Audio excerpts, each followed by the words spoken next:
Well guys, तो मैं हूं रॉक और आप देख रहे हैं एलीट एफएन मीडिया। और गाइज, इस वीडियो के अंदर हम फॉरबिडन डूर पेपर व्यू के फॉलआउट अपडेट पर बात करेंगे। गाइज, एईडब्ल्यू के आज फॉरबिडन डूर पेपर व्यू के बाद अब एईडब्ल्यू का ऑल आउट और dynamite grand slam pay per view announce हो चुका है। तो गाइज, वहीं एईडब्ल्यू फॉरबिडन डूर के मेन इवेंट के दौरान अरीना में एक बहुत ही बड़ा इंसिडेंट हो चुका है। और गाइज, एईडब्ल्यू फॉरबिडन डूर पर सिजारो के डेब्यू करने के बाद एईडब्ल्यू में सिजारो के डेब्यू प्लान को लेकर टोनी खान और सिजारो ने काफी बड़ा खुलासा कर दिया है। और गाइज, एईडब्ल्यू और एनजेपीडब्ल्यू के आज हुए फॉरबिडन डूर पेपर व्यू के बाद अब एडम कोल और जॉन मॉक्सली दोनों को इंजरी हो चुकी है। तो गाइज, अगर आपको ये सभी मेजर अपडेट जाननी गए तो गाइज वीडियो को एंड तक जरूर देखना। और गाइज, जिन लोगों ने अब तक वीडियो को लाइक नहीं किया है गाइज, वीडियो को लाइक कर देना। बट गाइज, चलिए अब बिना किसी देरी के शुरू करते हैं इस वीडियो को। और गाइज, सबसे पहले बात करते हैं एईडब्ल्यू के अगले बड़े pay per view AEW all out 2022 की। वेल गाइज, जैसा कि आप सभी को मालूम होगा,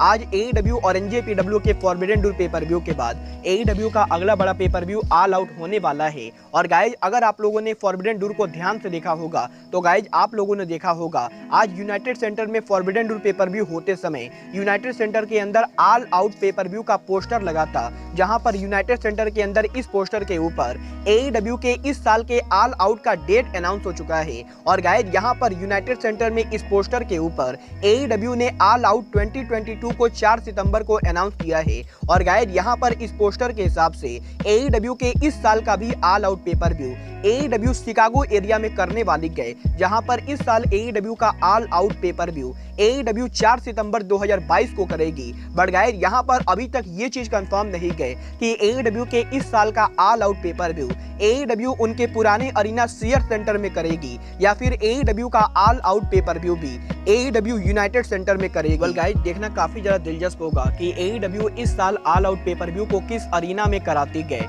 बट गाइज, बात करें यहाँ पर एईडब्ल्यू के शो की तो गाइज, आज फॉरबिडन डूर पेपर व्यू के ऊपर एईडब्ल्यू ने फाइनली उनके इस साल का डायनामाइट ग्रैंड स्लैम अनाउंस कर दिया है। और गाइज, यहाँ पर एईडब्ल्यू ने कंफर्म किया है कि लास्ट ईयर एईडब्ल्यू के ऑथर एस स्टेडियम में डेब्यू शो के बाद एईडब्ल्यू एक बार फिर से ऑथर एस स्टेडियम में उनका रिटर्न करने वाली गए, जहां पर इस साल एईडब्ल्यू 21 सितंबर को ऑथर एस स्टेडियम के अंदर एक बार फिर से उनका डायनामाइट ग्रैंड स्लैम शो करेंगे। और गाइज, इस साल 21 सितंबर और 23 सितंबर के ऊपर हमें एईडब्ल्यू की तरफ से एईडब्ल्यू डायनामाइट ग्रैंड स्लैम और एईडब्ल्यू रैम्पेज ग्रैंड स्लैम देखने को मिलेगा। और गाइज, एक बार फिर से ऑथर एस स्टेडियम के अंदर हमें एईडब्ल्यू का ब्लॉकबस्टर शो देखने को मिलेगा। वेल गाइज, देखना काफी ज्यादा दिलचस्प होगा कि एईडब्ल्यू ऑल आउट और एईडब्ल्यू डायनामाइट ग्रैंड स्लैम को सोल्ड आउट कर पाती है या नहीं। बट गाइज, बात करें यहाँ पर एईडब्ल्यू की तो गाइज, जैसा कि आप सभी ने देखा होगा, आज एईडब्ल्यू के फॉरबिडन डूर पेपर व्यू के ऊपर डब्ल्यूडब्ल्यूई के फॉर्मर सुपरस्टार सिजारो ने फाइनली एईडब्ल्यू पर डेब्यू कर दिया है।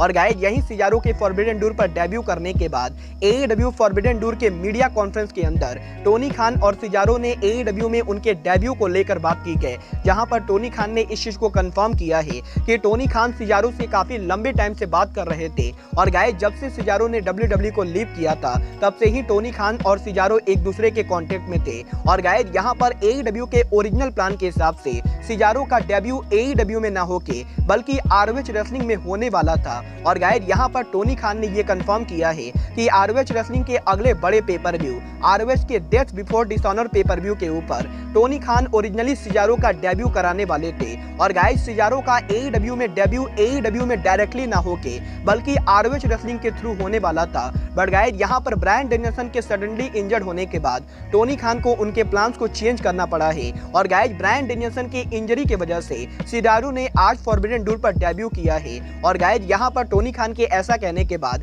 अब यही सिजारो ने एईडब्ल्यू में उनके करियर को लेकर बात की गई, जहां पर सिजारो ने ये कहा है कि सिजारो एईडब्ल्यू में डेब्यू करके बहुत ही ज्यादा हैप्पी गए, क्योंकि गाइज, यहाँ पर एईडब्ल्यू के बैक स्टेज का एनवायरनमेंट बहुत ही ज्यादा बेटर है। और गाइज, यहाँ पर सिजारो इस चीज के लिए वेट नहीं कर सकते गए कि वो एईडब्ल्यू में कौन कौन से ड्रीम मैचेस लड़ेंगे। वेल गाइज, ये तो अब आने वाला टाइम बताएगा कि सिजारो एईडब्ल्यू में क्या कमाल करते गए। बट गाइज, और बात करूं मैं अपनी पर्सनल ओपिनियन की तो गाइज, मुझे पर्सनली नहीं लगता है कि सिजारो को एईडब्ल्यू को ज्वाइन करना चाहिए था, क्योंकि गाइज, यहाँ पर ये मेरा पर्सनल ओपिनियन है कि एईडब्ल्यू में सिजारो कुछ खास नहीं कर पाएंगे। और गाइज, सिजारो का एईडब्ल्यू को ज्वाइन करना सिजारो की एक बहुत ही बड़ी गलती होने वाली है। बट गाइज, आपको क्या लगता है एईडब्ल्यू में सिजारो का करियर कैसा होगा? आप लोग मुझे कमेंट करके बताइए। बट गाइस बात करें यहाँ पर फॉरबिडन डोर पेपर व्यू की, तो गाइस आज AEW के फॉरबिडन डोर पेपर व्यू के ऊपर एक बहुत ही बड़ा इंसिडेंट हो चुका है, क्योंकि गाइस यहाँ पर फॉरबिडन डोर के ऊपर जब जॉन मॉक्सली और हिरोशी तनाहाशी मेन इवेंट पर रेसल कर रहे थे, तो गाइस वहीं अरीना में मौजूद क्राउड्स के अंदर दो फैंस के बीच में लड़ाई हो जाती है। और गाइस इन दोनों फैंस के लड़ाई होने के बाद अरीना में मौजूद क्राउड का ध्यान इन फैंस पे चला जाता है, जिसके बाद की AEW और यूनाइटेड सेंटर की सिक्योरिटी आके इन दोनों फैंस को अलग करने की कोशिश करती गए। और गाइस यहाँ पर जब सिक्योरिटी इन दोनों को कंट्रोल करने की कोशिश करती गए, तो गाइस यहाँ पर ये फैंस सिक्योरिटी पर ही अटैक कर देते गए, जिसके बाद की सिक्योरिटी भी इन फैंस के ऊपर अटैक करती गए। और गाइस यहाँ पर आज फॉरबिडन डोर के एंडिंग के ऊपर एक बहुत ही बड़ा इंसिडेंट हो चुका है, जहाँ पर फैंस और सिक्योरिटी के बीच में लड़ाई हो जाती गए। बट गाइस यहाँ पर फाइनली इस पूरे सेगमेंट के अंदर लास्ट में सिक्योरिटी इन दोनों फैंस को अरीना के बाहर फेंक देती गए। और गाइस यहाँ पर AEW ये मेक श्योर करती गए कि ये फैंस दोबारा कभी भी AEW के अरीना में ना आए। वेल गाइस यहाँ पर ये चीज काफी नॉर्मल बात है, क्योंकि गाइस यहाँ पर जब भी रेसलिंग इंडस्ट्री में कोई बड़ा पेपर व्यू होता है, तो गाइस यहाँ पर बहुत सारे ऐसे सनकी लोग होते गए जो अपने ऊपर अटेंशन लेने की कोशिश करते गए। और गाइस ऐसे लोग को मैं पूरी तरह से पागल समझता हूँ,